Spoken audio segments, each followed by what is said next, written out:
Hi hello everyone, good morning সবাইকে। কেমন আছো তোমরা সবাই? আশা করছি অনেক ভালো আছো, আমিও ভালো আছি। দেখো আমি সকাল সকাল চা নিয়ে চলে আসলাম। আর আমি মনে হয় একটু বেশি চা খাই। আমি সবসময় কেন জানি না গ্লাসটাই চুজ করি, গ্লাসেই চা নিতে মানে ভালো পছন্দ করি আর কি। যাই হোক, তো সবাইকে চা বানিয়ে দিলাম। ব্রাশ ট্রাশ করে এসে দেখি মা চা খেয়েছিল পিসিদের বাড়িতে, তো আমরা তো খাবো এই জন্য চা বানালাম। তো মা মুড়ি মাখলো একটু, আর হচ্ছে আমি কুকিজ দিয়ে চা খাচ্ছিলাম। চা খাওয়ার পরে তারপর হচ্ছে আমরা দু বোনে আজকে দেখো কত কিছু রান্না করেছি।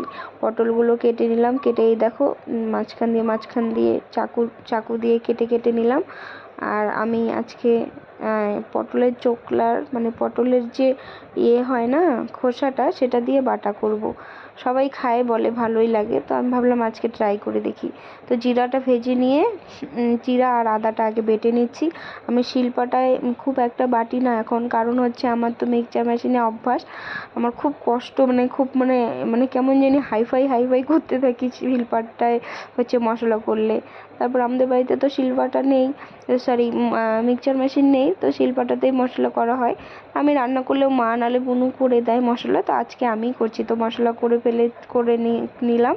করে নেওয়ার পর এই যে পটলের খোসাগুলো ভেজে নিয়েছিলাম, ওগুলো বাটা করে নিলাম। তারপর এদিকে তরকারি চাপিয়ে দিয়েছিলাম। তো তরকারিটা আমার দেখো, পটলের তরকারিটা এরকম হয়েছে। আমি মশলা দিয়ে আগেও করতাম, আমি খুব খেতাম এই জিনিসটা, এখন সেরকম একটা খাওয়া হয় না। আর আমি করেছি মাংস, আর বুনু ডাল করেছিল আর ভাত করেছিল। তারপর বুনু আম মাখা করছে। বললাম আমগুলো খারাপ হয়ে যাচ্ছে, আমার বান্ধবী বাড়ি থেকে আমগুলো দিয়েছিল। আমি বললাম তাহলে আমটা মেখে নে।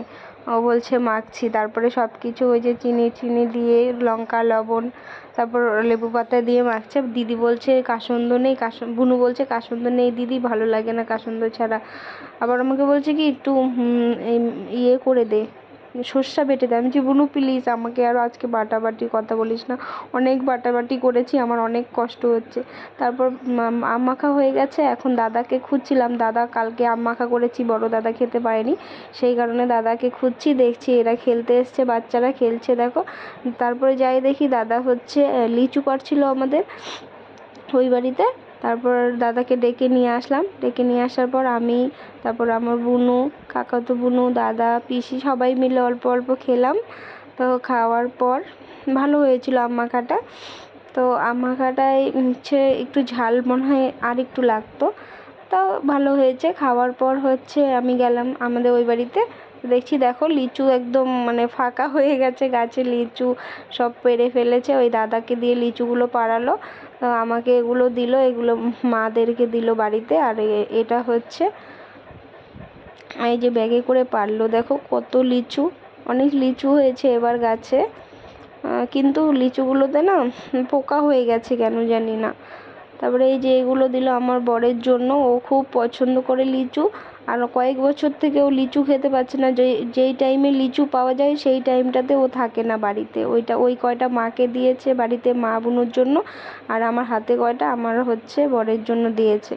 তারপরে লিচুগুলো হচ্ছে আমি বুনুকে বললাম এগুলো ডাল থেকে ছাড়িয়ে একটা প্যাকেটে ঢুকিয়ে দেওয়ার পর আমি গেলাম দোকানে পারে। আমি কালকে বলেছি আমার বাড়ির পাশে আমার বড় বাবা মারা গেছে, ওনাকে দেখতে গেলাম।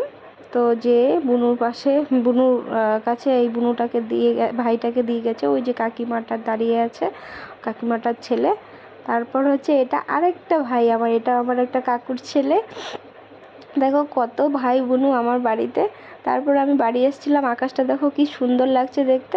আমি দোকানে গেলাম হচ্ছে বুনু দোকানের জিনিস এনেছিল মা, ওগুলো দিতে। তারপর আমরা চলে আসলাম দোকান থেকে বাড়িতে। বুনু আর আমি রাস্তায় গেলাম লিচু খেতে খেতে। আমি যে ভিডিওটা পোস্ট করে আসি, বিশ্বাস করবে না এত খারাপ নেটওয়ার্ক, পোস্ট করতেই পারলাম না। তারপরে হাঁটাহাঁটি করছি, ভাবলাম মাকে একটু আগিয়ে নিয়ে আসি, ব্রিজের এদিকে আসছি যাচ্ছি, মা আসছে না।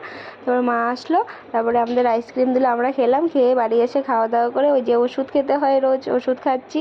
খাওয়ার পর শুয়ে পড়েছি। বুনুকে বারবার বলছি বুনু ফ্যানটা বন্ধ করে দিয়ে ঠান্ডা লাগছে। বুনু আমাকে ঠেলছে, আমি বুনুকে ঠেলছি। তারপরে বুনু গেল, আমাকে খুব বকাবকি করছিল। যাই হোক, ভিডিওটা আজকে এখানেই শেষ করছি। ভালো লাগলে প্লিজ লাইক কমেন্ট শেয়ার করে দিও, অ্যান্ড সাবস্ক্রাইব করতে ভুলো না যেন। Tata, bye bye.